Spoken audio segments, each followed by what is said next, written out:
अब जब वो नहीं रहना चाहते हैं तो मैं भी ज़बरदस्ती उनके साथ रहना नहीं चाहती। मैं कब तक उनसे ये चीज़ वो करूँगी कि नहीं आप रखें। उन्होंने पावर स्टार पवन सिंह की पत्नी ज्योति सिंह ने पवन सिंह को लेकर खुलेआम बोल दिया है कुछ ऐसी बात जिसे सुनकर शायद आप लोगों को भी ये लगेगा कि ज्योति सिंह अभी भी पवन सिंह के साथ ही रहना चाहती है। जी हाँ दोस्तों, लेकिन उन्होंने ऐसा क्या बोल दिया देंगे हम आप लोगों को इसकी पूरी जानकारी।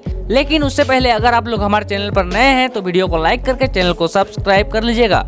तो चलिए आप लोगों का बिना समय गवाए हम वीडियो को शुरू करते हैं। तो दरअसल ज्योति सिंह ने एक इंटरव्यू के दौरान 2 दिन पहले ये बोला था कि अगर पवन सिंह मेरे साथ नहीं रहना चाहते तो मैं उनके साथ कोई जबरदस्ती नहीं करना चाहती। यानी कि ज्योति सिंह का कहना ये है कि अगर पवन सिंह अपने मन से अगर ज्योति सिंह के साथ रहना चाहते हैं तो जरूर ज्योति सिंह अभी भी पवन सिंह के साथ रहने के लिए तैयार है। और उन्होंने ये भी कहा कि पवन सिंह ने मुझे पहले डिवोर्स दिया था, यानी कि ज्योति सिंह पहले भी पवन सिंह के साथ रहना चाहती थी, लेकिन पवन सिंह है जो उनके साथ रहना नहीं चाहते। लेकिन आप लोगों को क्या लगता है, क्या पवन सिंह ज्योति सिंह के साथ दोबारा रहेंगे या फिर नहीं? आप लोगों को क्या लगता है? आप लोग अपनी राय कमेंट बॉक्स में जरूर बताइएगा। और वीडियो अच्छा लगा हो तो वीडियो को लाइक करके चैनल को सब्सक्राइब करना मत भूलिएगा। मिलते हैं नेक्स्ट वीडियो में, तब तक के लिए जय हिंद जय भारत।